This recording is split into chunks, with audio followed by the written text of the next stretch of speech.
Good evening, everyone. I am Adi Vicens, and I am the chair of Women Driving Innovation. Welcome to the kickoff of 2021 and our series for the webcast. Give me a minute. I'm trying to start the presentation for you all.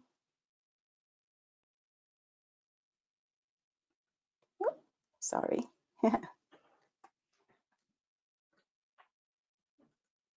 Awesome. Hopefully you guys can see.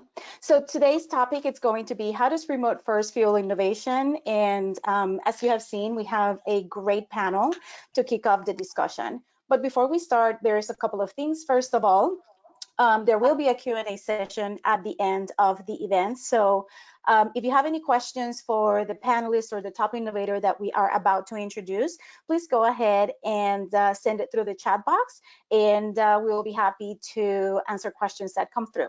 Second, thank you so much to our sponsors.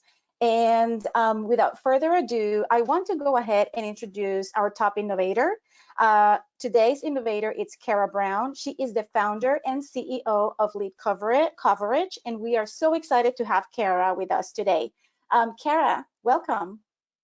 Thank you. Thank you so much for having me. I'm thrilled to be here. Is it okay if I just launch into my explanation of sort of how we've innovated? Absolutely, we're ready. Super, excellent. So the world changed March 13th. I am not telling any of you anything that you don't already know, but the traditional way that salespeople go into combat, which is usually hand-to-hand combat, changed as well. The problem of the face-to-face meeting evaporating overnight caused pressure on leadership teams around the world, of course, and it forced us to fundamentally change the way that deals are closed. And the teams who don't change will die. But there are some things that never change. Really great biz dev is really simple. You share good news, track who's interested, follow up. So if you'd like to move forward the slide for me, I'll tell you a little bit about what we've done to achieve 60% growth in 2020. So we reinvented the hand-to-hand direct selling process by kicking off a virtual call center and building a really, really strong tech stack around the reps. This just allows us to accomplish a really old task in a really new way. We're calling it digital biz dev. And we are doing this internally for ourselves, and it's been super successful, and also for our clients. So quickly, if you want to move forward the deck, our ask today is pretty simple. We're super grateful to be here and share with you all of the things that we've learned in 2020 and how we're changing the nature of digital business development. We're looking for clients, partners, or top talent who are interested in really being a part of the digital biz dev revolution, which we believe is here. We are changing the way that business to business deals are done. So there's three really simple things about biz dev. That is, you can't measure what you don't track. You can't track what you don't do. And so it's really important to us that we find folks that are sort of in that same vein that we are. The democratization of technology has allowed us to put this tech stack together that makes it super exciting. So we're super excited about what's coming in 2021. We grew 60% in 2020, and 2021 looks like it's going to be a banner year. Thank you so much for having me. This is an incredible honor, and I'm super happy to be here. Again, I'm Kara Brown. I'm the CEO of Lead Coverage, and I'm looking forward to seeing you all at the Q&A. Well, Kara, what an incredible opportunity, and what a way to turn things around in such challenging times, and finding opportunities where, you know, kind of like making lemonade out of lemons. So thank you so much. Best of luck. And as Kara mentioned, she's going to stay around for the Q&A. So if you have any questions, please send them through. Thank you. Thanks so much. So everyone, like we mentioned, we're super excited to have a fantastic group of leaders that will be talking about remote first and how innovation has come through in such challenging times. So I want to, first of all, like I mentioned, remind everyone that if there are any questions, send them through the chat box, and we'll be more than happy to answer. So for tonight's panel, I want to start with introducing our moderator today, and then she will help us drive the rest of the conversation. So I want you guys to help me welcome Marsha Guerrier. Marsha is going to be our moderator tonight, and she is the founder and CEO of Her Sweet Spot. Marsha. Hi, thank you so much, Abby, and the whole team, Stephanie, for inviting me to moderate tonight's panel on remote first and how that fuels innovation. So I'm excited to get this conversation going, and I want to start inviting in our panelists to really get this show on the road. And the first person I want to welcome to our panel is Sanne Ketelaar. Sanne, come on into the room. Hi, how are you? Good, how are you? I'm fantastic. Thank you for being here. Please introduce yourself to everyone. Sure. Yeah, so hi everyone, my name is Sanne Ketelaar, and I lead the project management organization for the identity management and security division of UL. And the division is about 550 people large, and our team really is focused on running the large projects for that division, and through that really driving new innovative solutions to a market, really for the cybersecurity ecosystem as well as smart payments. A little bit more about me, because I'm more than just my job. I am actually born and raised Dutch, hence my name is a little bit funny. And I have a Canadian husband and a 2.5-year-old son. And also, I actually very much enjoy having some hobbies next to my job. So I enjoy gardening and hiking and watercolors. Just a tiny bit more about UL. UL is a global safety, science, and security leader. And yeah, I work in the cybersecurity division, but UL is actually very large, and we are very focused on testing and compliance. And you might maybe know us from the logo that is more on electronics, like Right. Christmas lights, hair dryer. Yes. Thank you.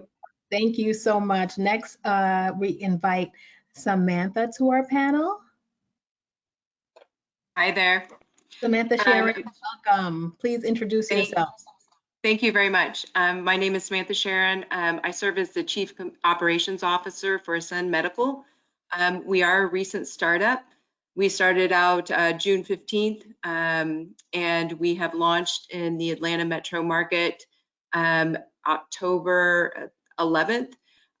We've grown from 5 full-time people to 51 in just a matter of 3 months.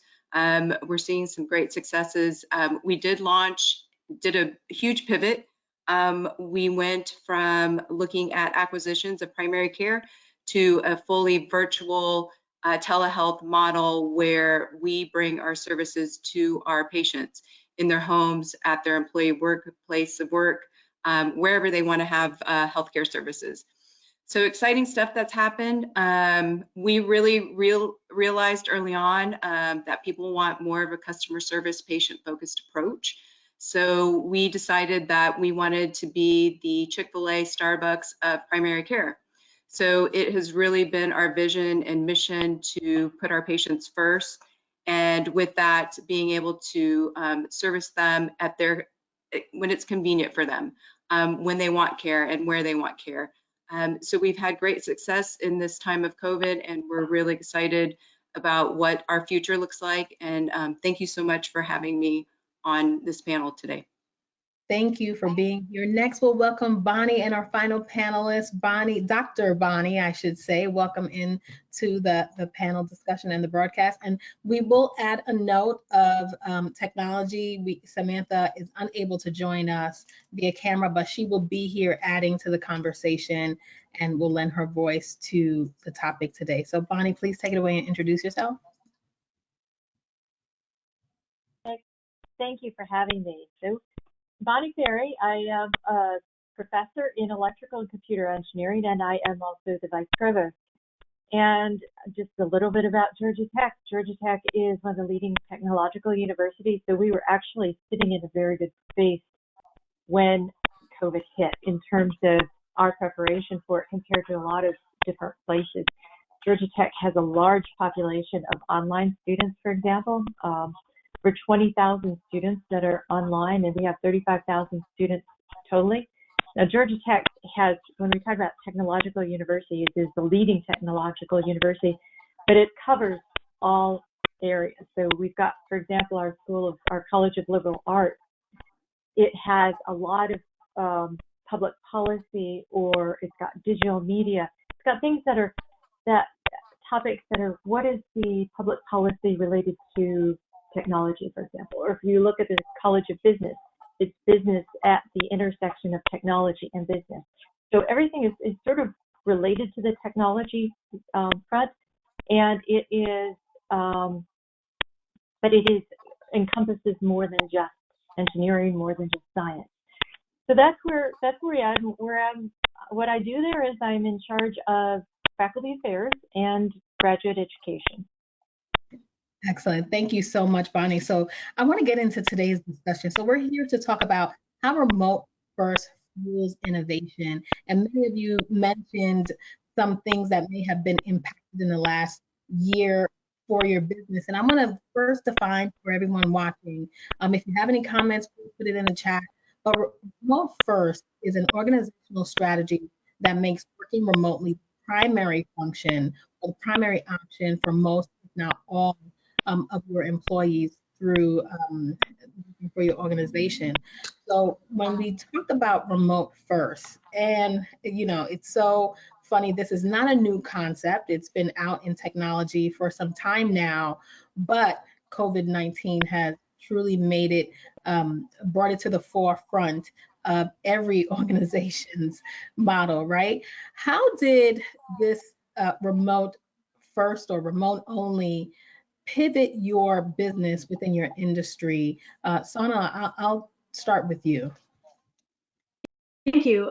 So for us, there were really two pieces. One, a lot of the work that we did was actually working within the office, within labs. And so, of course, that was not all possible anymore. So the way that we delivered the service really had to change. And so we really had to pivot there quickly. We have a lot of standardization bodies and schemes looking over our shoulders, so we had a lot of rules to work within. And so one of the things, I have an example of how we changed our delivery is, for example, we go to a customer and we do an on-site audit, and of course that wasn't possible anymore, so we quickly pivoted, and through Teams and other capabilities, we were able to really transition that to a digital version of the audit, looking over people's shoulders through screen sharing and through cameras, delivering the same quality of service, but then remotely. So on the delivery side, we had to change, but on the customer side, we had to change as well, because our customers' needs changed. So we did a lot of customer interviews and really understanding what was changing for them in order for us to stay relevant. So it was not only on the delivery side of services that we did, but we had to understand how remote first also impacted our customers. Right, that's great. And Samantha, for a company that is your telehealth, so you were somewhat already a remote offering, how did pivoting to remote first for your organization change your industry? And I can imagine it's not a bad story to tell for the last 12 months. Exactly. So our pivot really was understanding what our consumer needs were. So in telehealth, it has a stigma because you aren't able to touch, feel, really identify with that patient. So we had to find ways where the interaction with the patient felt like you were the only two in the room.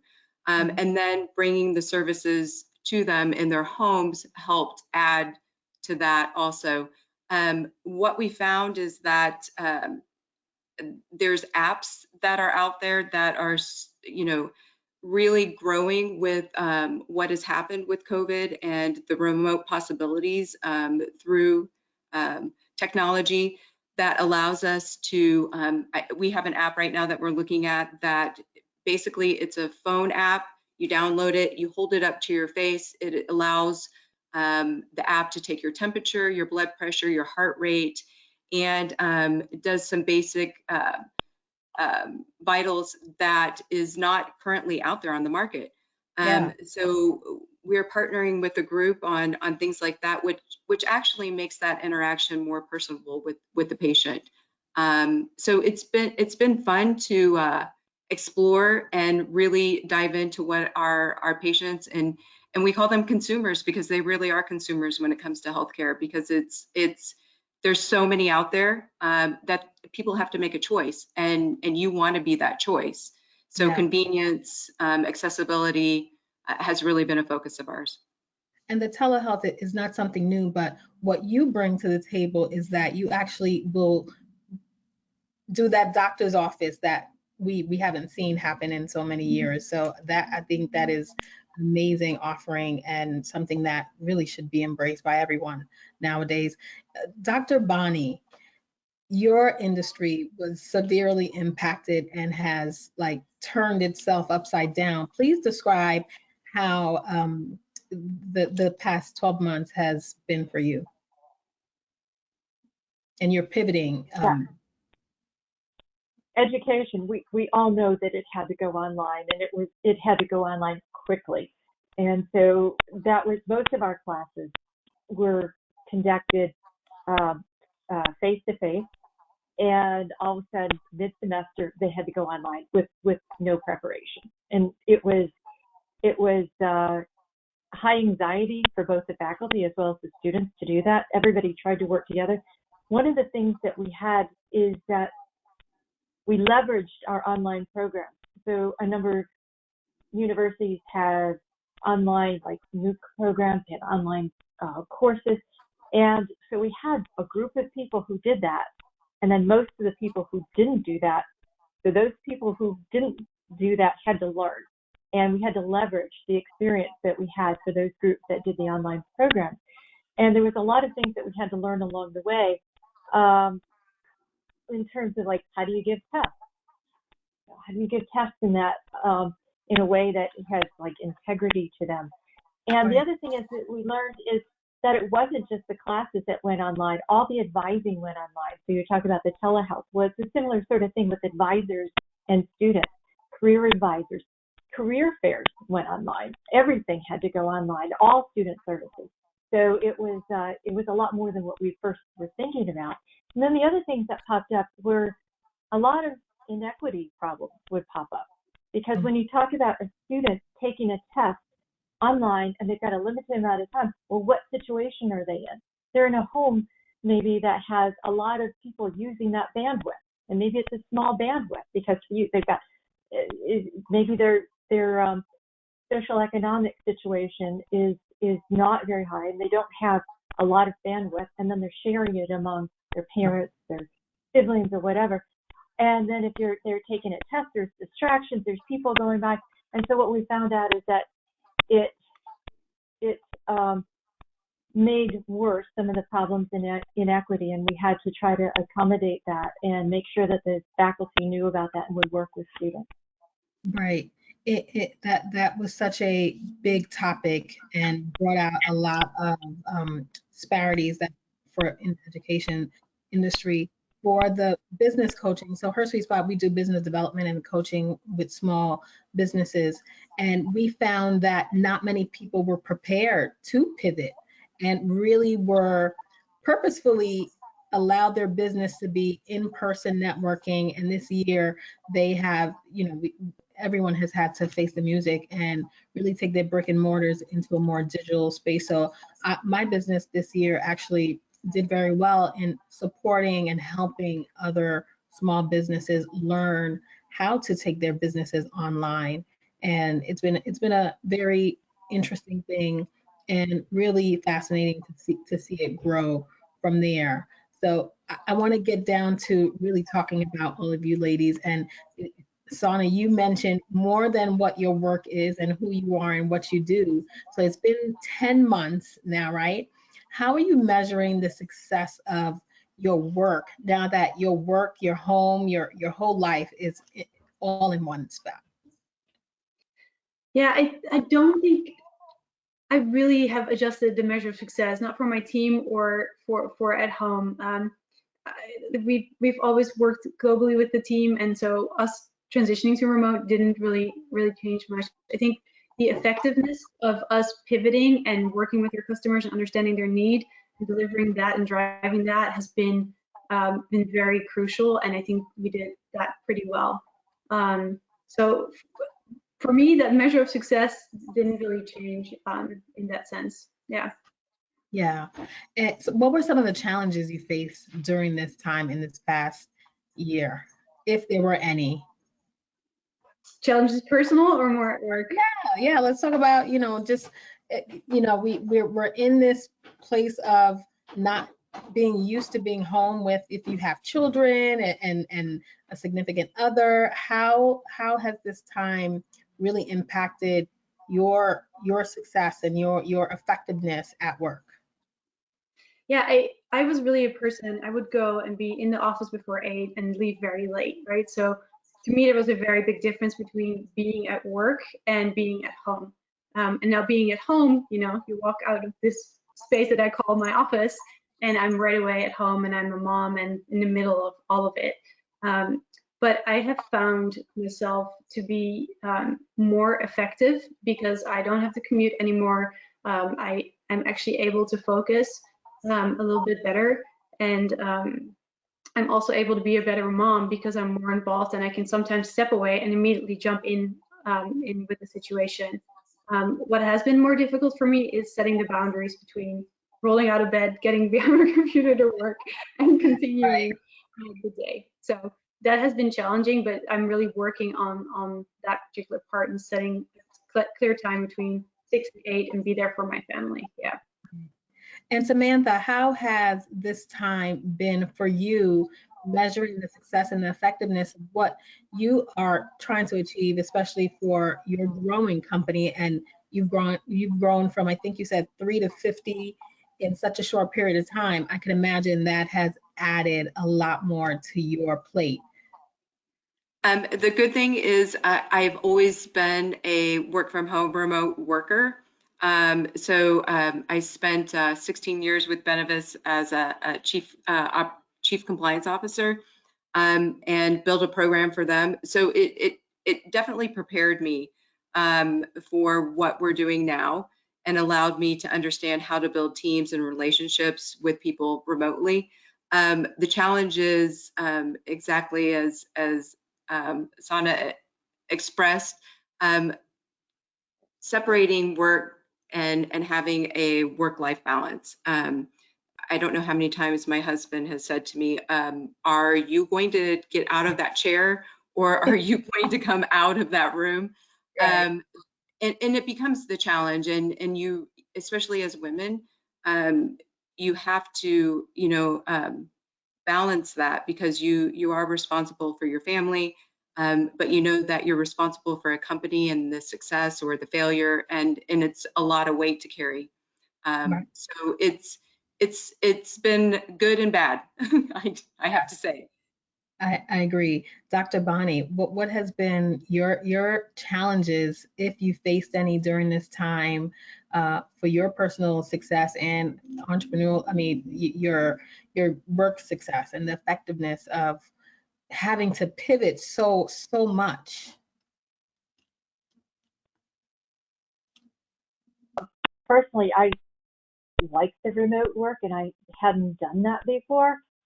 People are at different phases in their life. I'm an empty nester. My kids are off, so I didn't have young children at home. And so from my point of view, I really liked it. I mean, I didn't have to come home in the evening and say, oh, now I have to do laundry. I could do laundry in between things, during the day. So I absolutely loved it. And it opened my eyes to something as a manager, because I have a lot of people working for me. And a lot of people, since Georgia Tech is right downtown, it's in the midst of the traffic. And we have a lot of people who have to live far away because of it, just the housing costs and everything. And they spent so much time commuting that they're a lot more effective now being remote like that and not having to deal with the commuting. And so now we're saying, okay, well, in the space that we can have people share offices, but just on alternate days. And it's just opened a whole new ideas for working. Yes, we can do this, and we can do it actually something a lot more effectively than we did before. Do you find as a manager that it's been difficult for you to separate your emotions during this time? Do you have people that are having high anxiety because women are facing so much during this time and being at home? Some people are not having a great time and don't enjoy the at home remote working. How is it as a manager? What are the different things that you're hearing from your colleagues? I mean, it's a high stress situation, but a lot of that is because of COVID. In the educational area, we had to make all kinds of decisions because we were having to make decisions about students and student welfare, and so many things were happening. So everybody's job was just stressful from that point of view. You know, forget about the personal point of view.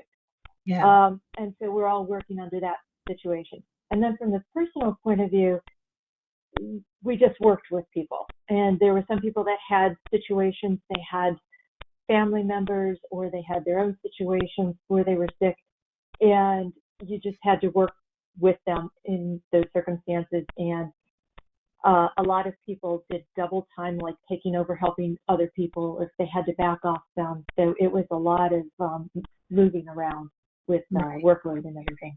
Right. For me, I have a 6-year-old and I'm a single mom, and the challenging part for me was to add on homeschooling for a 6-year-old who doesn't believe his mom, he believes the teacher. So anything I would try to instruct him on, it's not how you color, mom, you color this way because the teacher says it. So that was my only challenging thing. And I as a trainer by nature and by profession through my coaching and consulting, I found that to be very challenging, a very challenging part of my year. And for that, I allowed myself the opportunity to just not have to do it all this time, and really slowing down as much put through as I wanted to have for the year.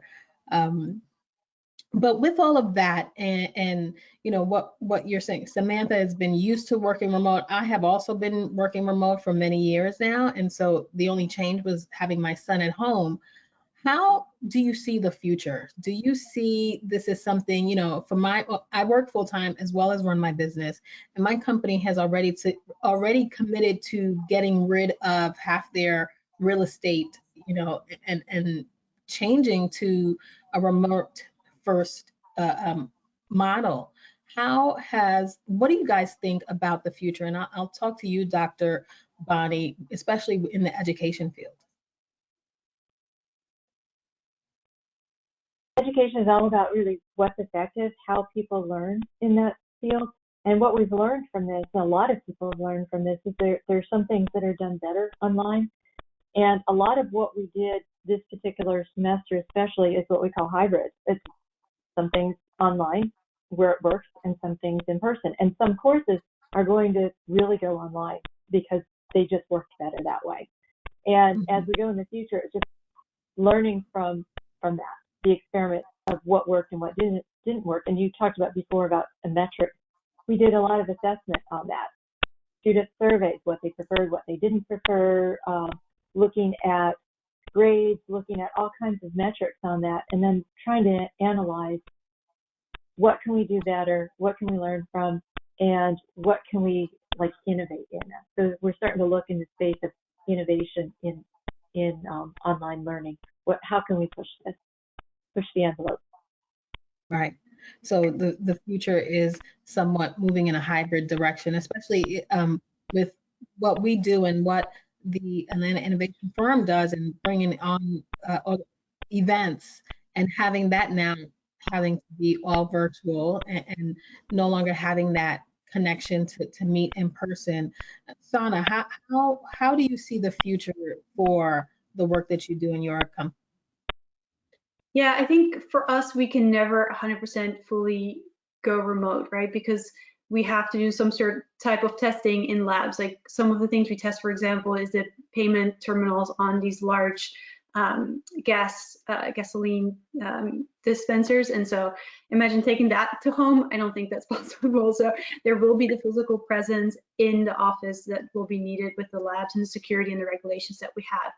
But the nature of the products that we're testing is changing. So if you, for example, take something as simple as a mirror, these are now becoming smart mirrors where you can have your workouts being projected and you can do your payments to pay for the classes with contactless through the mirror, and there will be a companion app and data will be stored. And so everything is becoming interconnected, and because of that and the nature of the things that we test and the cybersecurity that we test, I feel like a lot of that work will be digitalized and will be tested by us through digital means. So I believe that what we do will transition more and more to become digitalized, but there will be a large part of the physical part that will have to continue to happen in the labs. Yeah. Right. Yeah, I can imagine.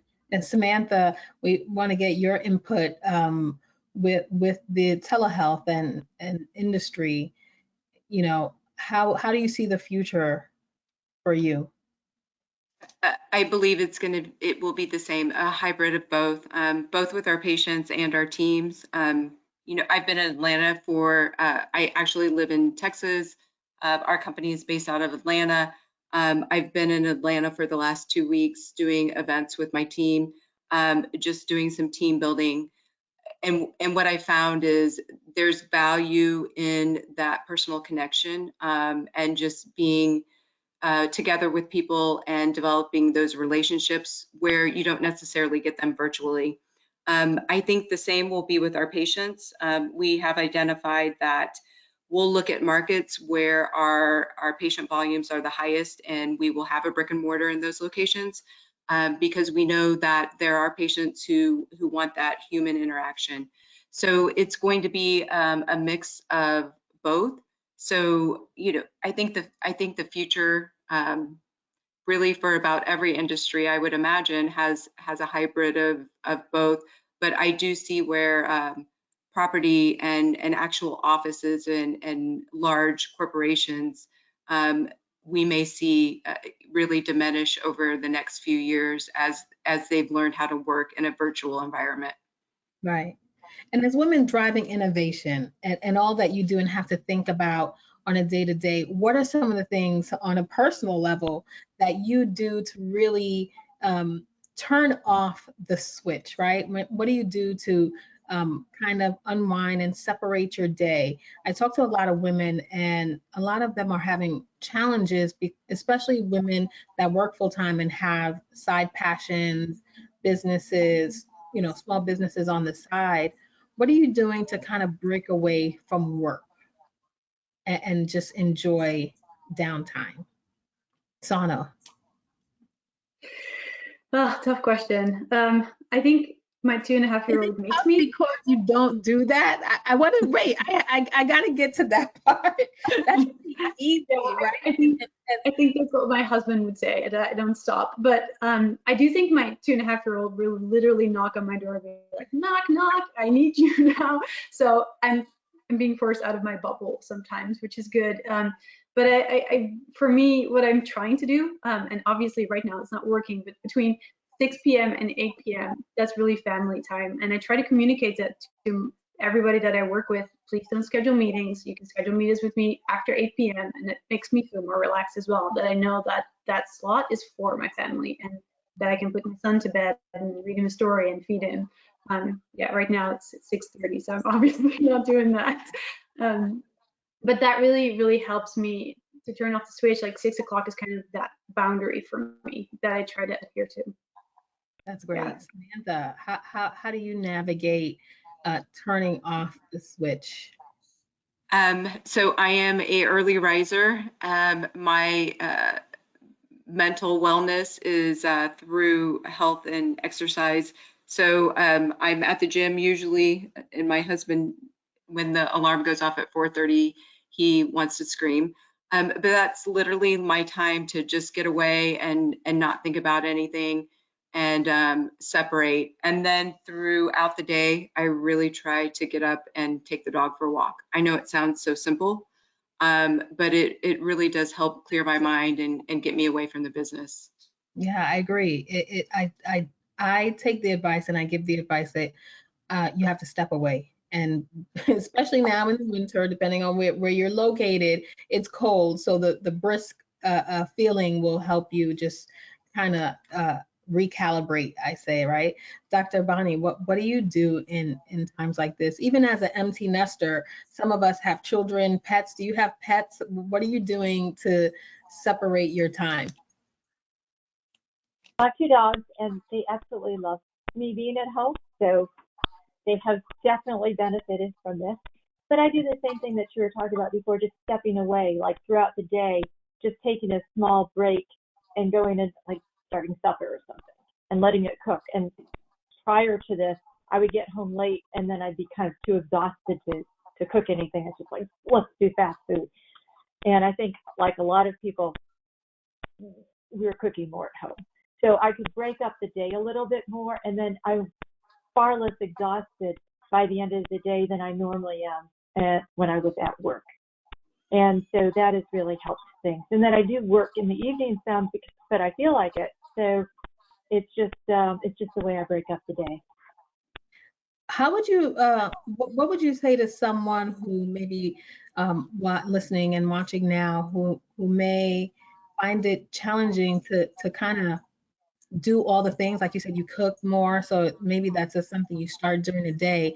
But as a manager, what can they say to their manager if they feel like they're being pressured well, not even pressured, but sometimes we put it on ourselves, right? That we have to be on from 8 a.m. to 6 p.m. and we can't stop for that lunch break, or, what would you say to someone? How could they approach the conversation with their manager or their team to kind of not feel that pressure?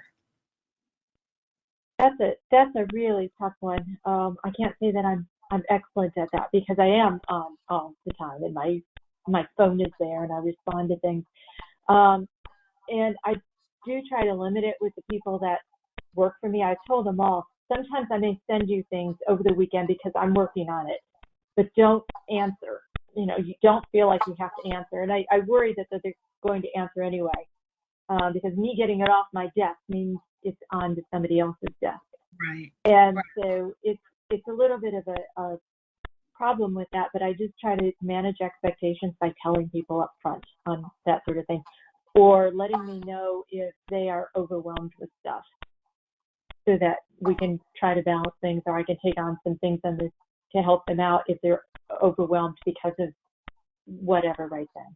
Well, that's a great example for a leader, for other leaders watching, if they find that challenging to be upfront about, hey, because I work on the weekends, it doesn't mean I expect you to be on. So that is a great piece of advice to inform the team on that. We have a poll question that we want to put out if we can, right? If you are working remotely, how has this time impacted your productivity?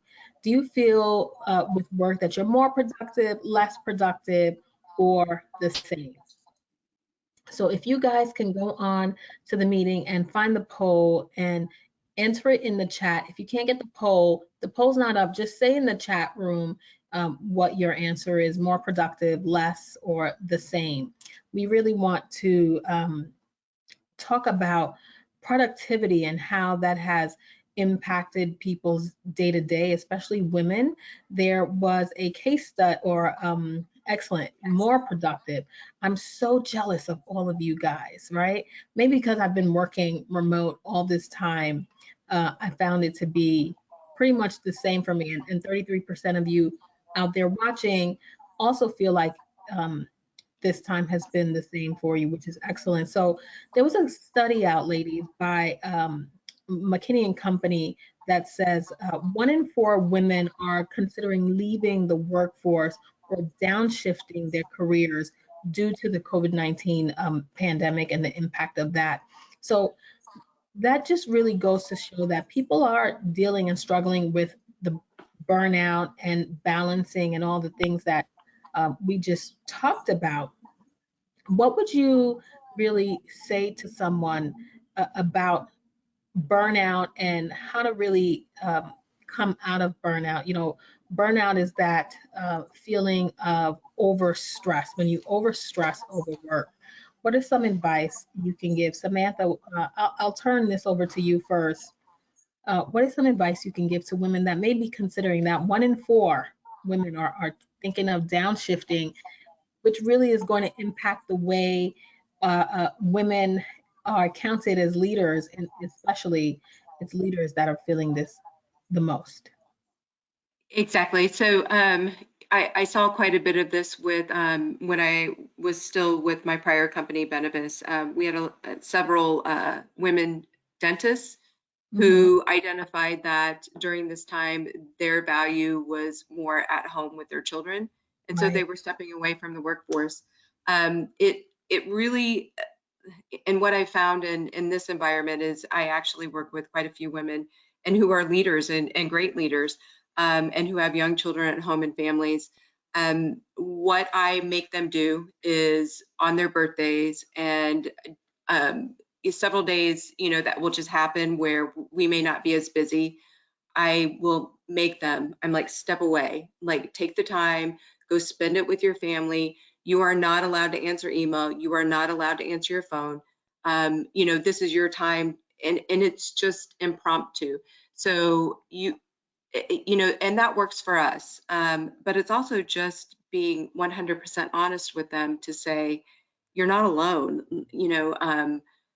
I get what's happening right now, and I understand what your challenges are. So please don't feel like you can never talk to me or tell me what these are. And I think the compassion lends to them trusting in you and feeling that it's okay to come forward because you're a woman. You understand what they're going through at that point. Yeah, if there's ever been a time we need compassion and empathy from our leaders, it's been now. Our company, I've been fortunate, the company I work for has given us Wellness Fridays to help us kind of separate and have an extra day and time away from work. It didn't always work because there are deadlines and we are driving innovation, right? So it's not always going to work. I work for a fintech. Sanne, what are your thoughts on burnout? Someone said to me yesterday in another meeting that they are in perpetual burnout, whereas they curve in and out of that feeling. What are your advice for people that are at the flat line of burnout?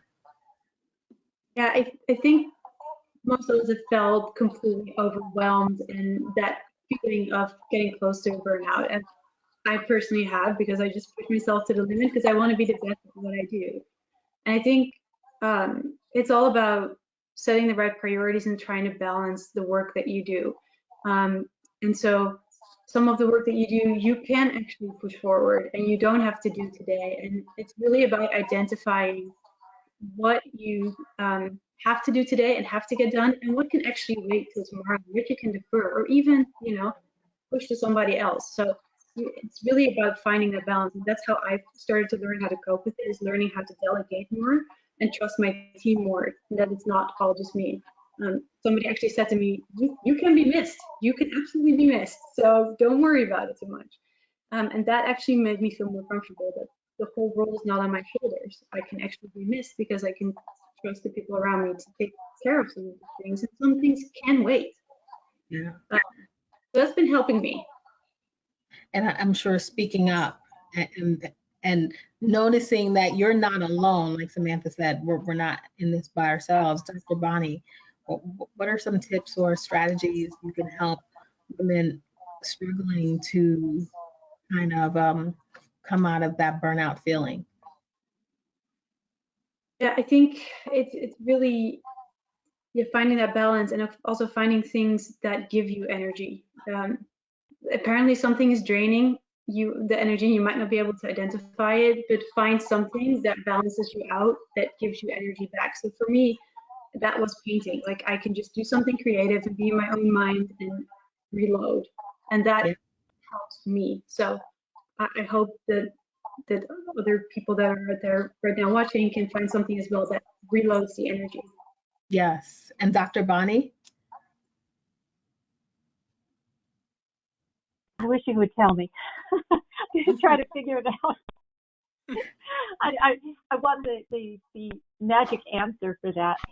I think for me, the only thing has been, like I said, breaking up the day so that it's not exhausting, and also trying to get some creative things at home or some things done. The beginning of the spring, I was all gung-ho about gardening. So, let's go out and let's see something physical, something about that. Then I got kind of tired about that when it got a little more hot during the summer. Yeah. So it's going to have to be like what you feel at that time and what gives you that sort of energy. And sometimes it's the creative side, or sometimes it's where you see something tangible that home improvement, or just something that you've done creative, or no, crocheting. I like to crochet, just something that I've made that is physical, or tangible, that I see. That would help. That does help. Yeah. I myself discovered TikTok and Bridgerton on Netflix. Those helped me quite a bit during this time. And people who know me well know I'm not a fan of things that would be on TikTok. And at one point I said, okay, I have to truly just zone out. And when I found this app, to me it's comical, and I find a lot of humor in it. So I do use technology to help me relax and zone out. And then I have a 6-year-old, so you know how much fun, and a boy.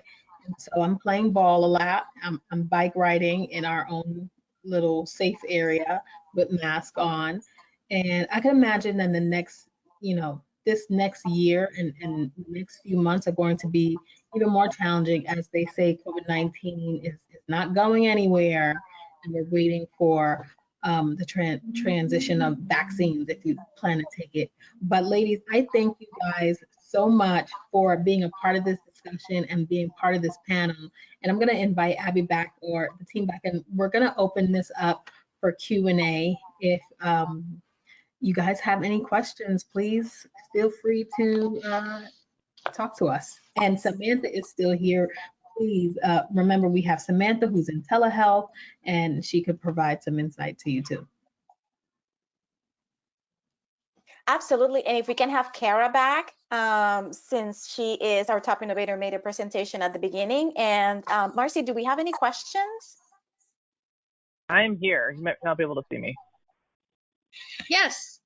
So we have a question that's directed to Dr. Ferri, but I actually think this is relevant to all of the panelists from your own perspective.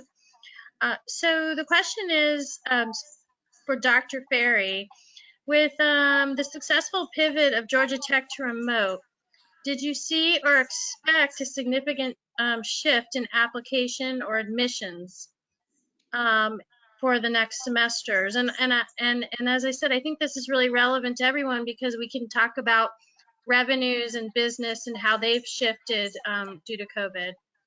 So I'll go ahead and let you go. Well, it was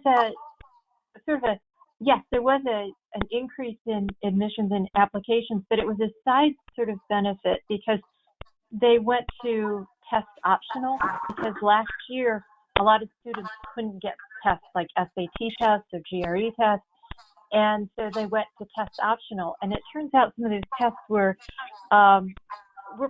barriers for people. And so if they didn't have to do the test, then the number of applications went way up. So it was just sort of a secondary effect of the impact on COVID, but it made a big impact in terms of applications. We had record applications this year.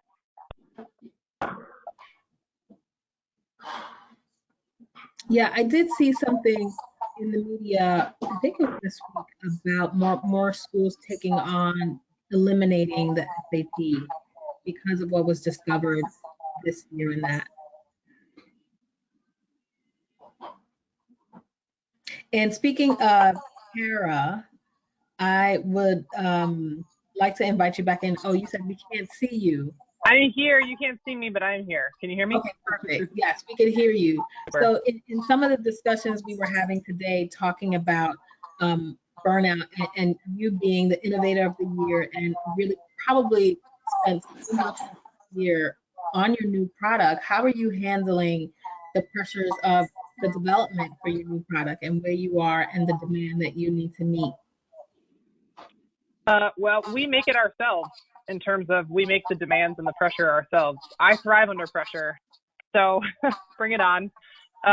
You know, burnout is a thing, whether it's COVID or not. I don't know that as women we need to belabor the point of burnout any more than we do normally. Yeah. But if you're going to innovate, you need to buckle down and get it done, right? Samantha is kicking up a whole new business. We grew 60% in a pandemic. We actually gave ourselves a goal for 2021, and we ended up hitting the goal yesterday. Oh, wow. Congratulations. So, yeah, thanks. So I have some friends in another entrepreneur club that I'm in, and I texted and was calling people. I'm like, hey, look at me. Like, I closed my, 2021 goals in January. And their feedback was amazing. Their feedback was, sounds like you didn't have big enough goals. That's what I was going to say. I tell you then you weren't dreaming big enough. Yeah. So, I thought the goals were pretty big. They're another growth year for us, which is exciting. But, you can't let it get you down. Personally, I have an au pair. I delegate as much like personal stuff as I can because I'm committed to the business. And if you're committed to your business and you're committed to your craft and you love what you do, burnout, maybe every once in a while, but COVID we saw as an opportunity and we embraced it. Awesome. And as we talk to Kara, ladies, I do want to ask you one question. Since we give out this innovation award every year, what in 2021, an innovation award will go to which industry that is not your own? I'm going to ask the panelists to just respond to that one. What industry do you think that should get their innovation award in 2021? Sanne, I'll let you tell me. Yeah, that's a good question because I come from a very innovative industry. But to me, it would be the food industry, specifically next generation farming and plant-based protein. So we see a lot of the veggie burgers coming to market, and that being very innovatively produced and created, and prices of that are really dropping. So I feel like there's a lot to come there. Samantha, what industry would you give the next innovation award to? I think anything that would involve at-home automobile care, I think is the new, anybody that can go to your home and take care of your automobile, I think is new and upcoming. Oh, that would be keen. And Dr. Bonnie?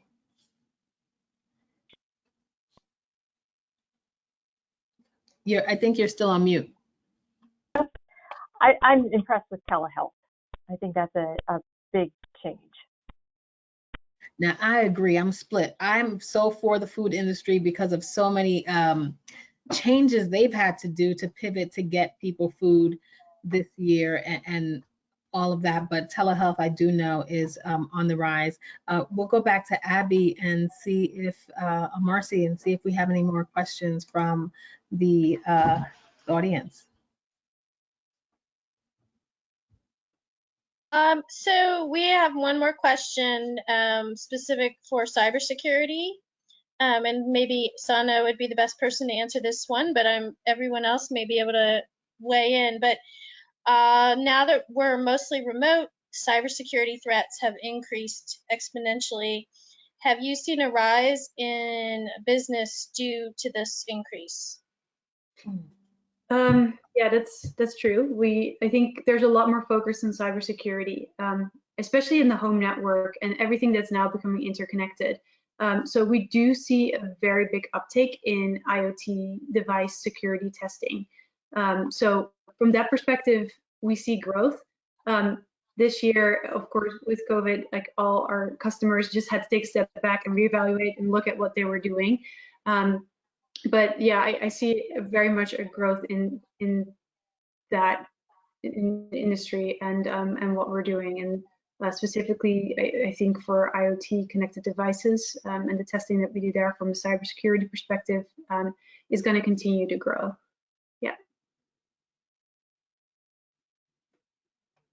And I think this would probably be relevant also to security and privacy in healthcare. So Samantha, regarding being, virtual healthcare provider, I'm sure you have to take into security threats and deal with those in a strong way. Have you discussed how you're protecting patients' privacy within your industry? Absolutely. So actually, compliance is our #1 focus as we've moved into this platform, just because of the security that you need to have, because everything is virtual. And then we're getting ready to move into a behavioral health offering because we see a need, especially with COVID right now. So in behavioral health, it becomes even more impactful because of the sensitivity of the information that you're keeping with your patients. So we are, I think one of our first hires was a CIO who has a lot of experience in large healthcare systems, and he understands the need and the necessity for a robust cybersecurity program. So yes, absolutely.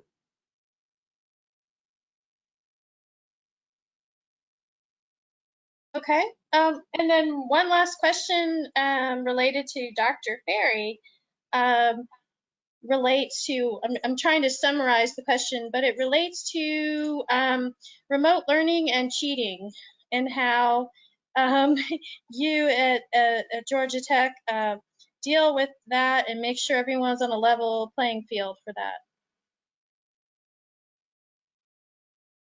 I think you're on mute again, Dr. Ferri.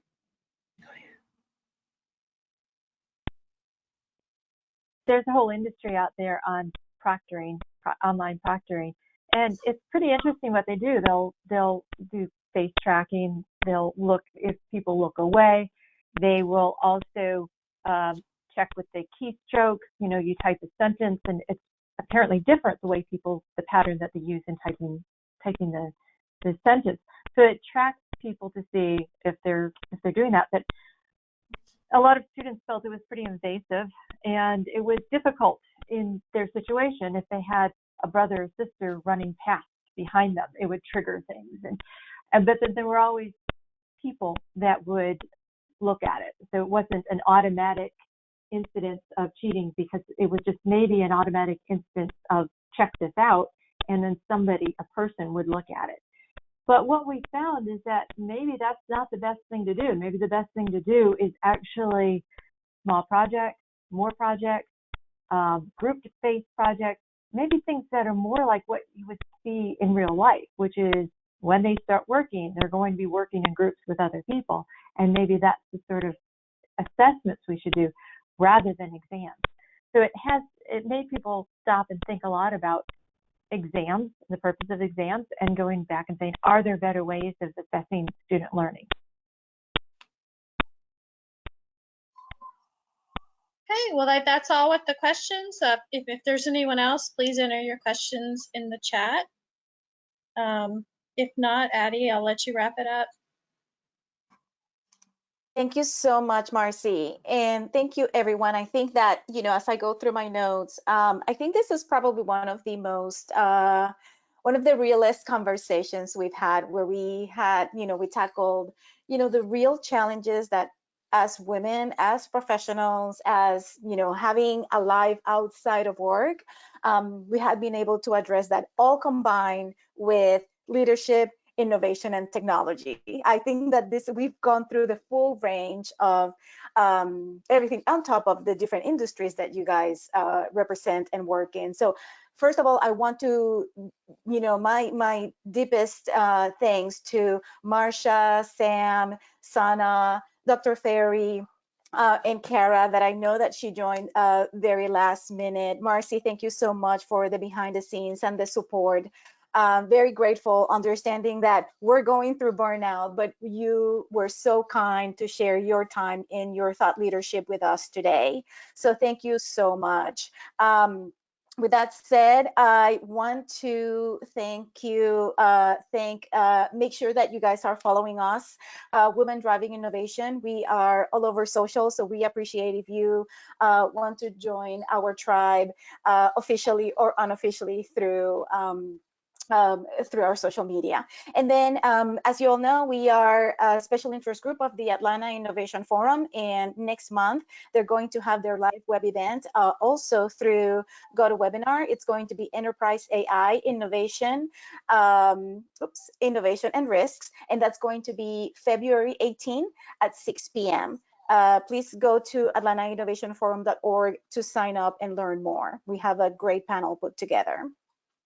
And thank you so much to our sponsors. We are, volunteer. Our organization really runs based on sponsorships as well as memberships. So thank you so much to Stable Kernel, Carabiner Communications, Right Point, and Stone Resource Group, our sponsors that have been supporting us for many, many years. Again, thank you so much. Thank you to our panelists. And you will be receiving a follow-up questionnaire. We appreciate if you guys follow through with that and any feedback that you may have regarding today's event and our organization. So thanks again, stay safe, and we hope to see you all next month. Have a great night. Thank you all so much. Appreciate it. Thank you all. Thank you. Thank you. Bye.